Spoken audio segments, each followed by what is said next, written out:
As I said earlier, we have a very special young man who is very talented. I understand he's won a couple of awards as a senior. And he's going to do great things. But the more important thing is his beingness is absolutely magnificent. How he shows up, the courage in which it takes to be him is fantastic, and he shows up in that every single day of his life. Not always easy to show up in that. Not always easy. But this young man does it, and does it with such ease and grace. And I'm just thrilled to have him. And we're dressed down a little bit. Reverend Cheryl has on tennis shoes in honor of, it's Charlie Day. So let's just welcome Charlie to the stage.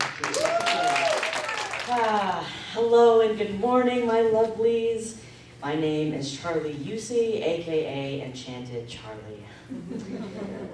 I absolutely love being up here, and I truly thank Reverend Stacy and Reverend Cheryl for giving me this opportunity, and obviously so much more. And today, talk title, and I love it, it's called Boldly Living a New Story. So for those that don't know me, I'll take you back to my beginning.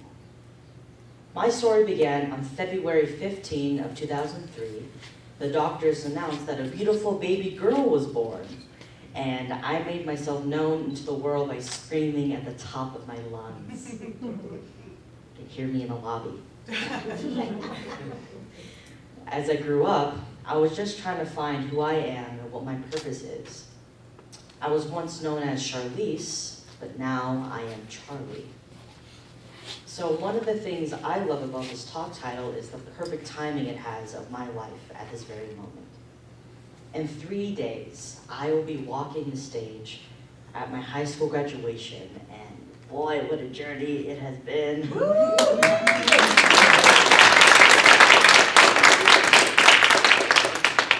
And this is what I mean when I say journey. The person you see on this stage is very different than the 15-year-old young man I was before coming into this teaching. At the time in my life, I was in a very different place. I was still figuring out my place in the world, my value, my worth, and my gender identity. I struggled with friendships, my family relationships, and my grades reflected my experience with my first term of GPA, which was 1.60. After losing one of the most important people in my young life, my situation changed, and I was forced to temporarily live with my dad and my evil stepmom. Or evil spelled as EVOL, but if you flip it, it's love. Yeah, okay, there you go. But I had to live with them, and in that moment, I had already decided that I didn't want to live there. I didn't want to change schools, and I was only going for my mom. And that's what she needed of me at the time. I would stick it out for as little time as possible for that moment when I would be allowed to go back home.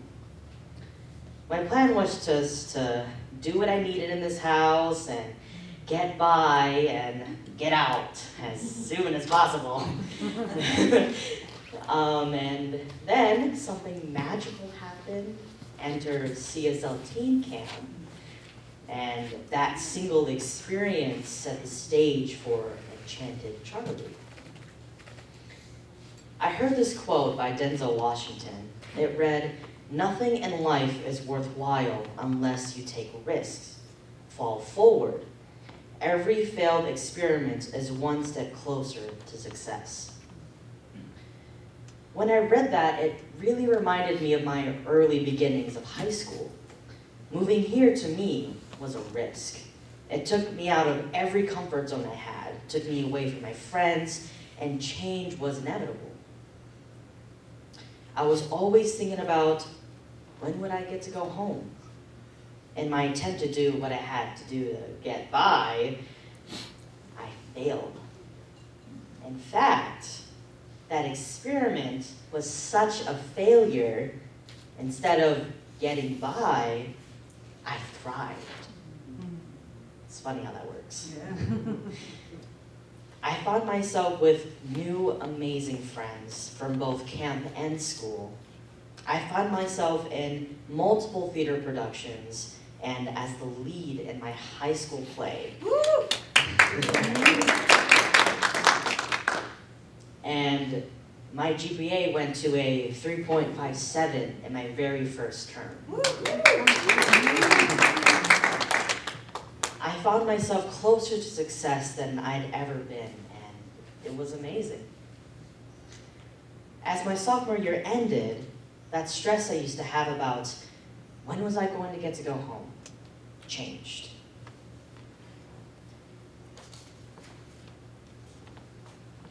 Now the stress I faced was, could I really do all this back at my old school? Miss Borges, my English teacher, she said, it's not where you start, but where you finish. And I had already made up my mind that everything I did this past school year could be done anywhere.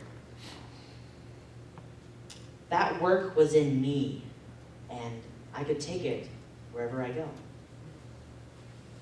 But I also had an equally great quote from my dad. That's right, when you have that opportunity, take it. I was given the opportunity to stay with my dad for the rest of high school if I wanted. I had to make a decision, and I chose my success. I chose to make the decision that was best for me. I proudly finished my high school senior year with a 4.0 GPA.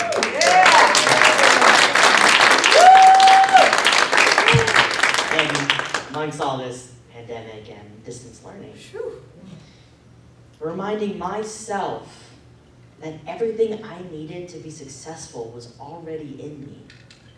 It mattered not where I physically was, and I was grateful to have the ability to pull through.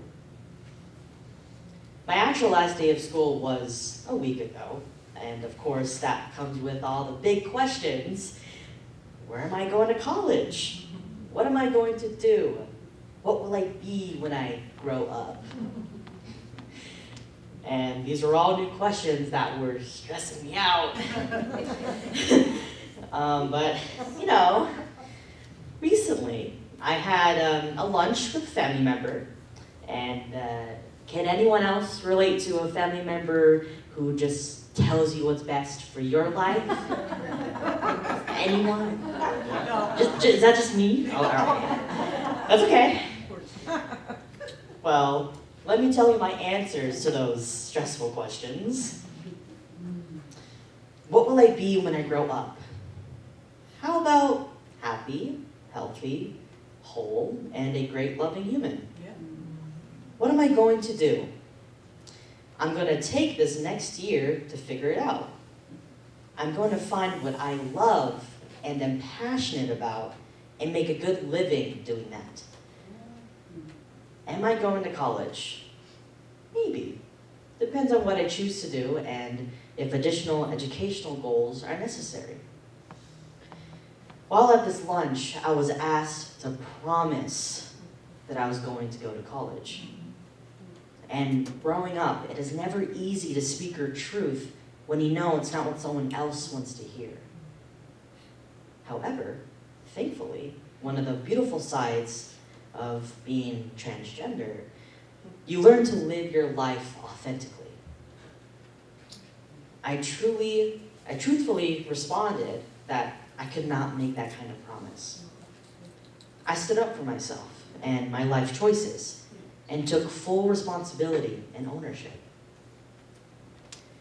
There are so many paths we can find ourselves on this journey called life. And I am excited to embark on my own journey in self-discovery and living my new story. My dad often reminds me not to be afraid of failure, and that failure is the equivalent seed to success. The beauty of life is we get these moment-by-moment opportunities for do-overs. And video that I would like to share with you all. Look, kid, bad things happen, and you can't do anything about it, right? Wrong! When the world turns its back on you, you turn your back on the world. One line gets you down, what you gotta do? Which color is it? Just keep swimming, just keep swimming, just keep swimming, swimming, swimming. You gotta put your past behind you. But it still hurts. Oh, yes, the past can hurt. But the way I see it, you can either run from it or learn from it. Yesterday is history, tomorrow is a mystery, but today is a gift. That is why it is called the present. Your story may not have such a happy beginning, but that doesn't make you who you are.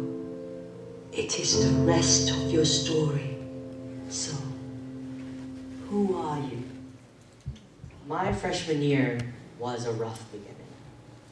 If I would have believed that was how the rest of my high school experience would have been, it would have been a miserable 4 years. I am so grateful I was able to build that mental equivalent for my new story and look forward to doing that for the rest of my life. Yes. If I ever find myself in a moment of perceived failure, I will reflect on these reminders and keep on living that bold new story. We sometimes forget about that do-over clause we get every single day. I hope that my story was a reminder, and I can't wait to hear about your new story that might be awaiting you. Thank you for being part of my journey, and I know I look forward to continuing it together. I love and appreciate my spiritual home and family. Namaste.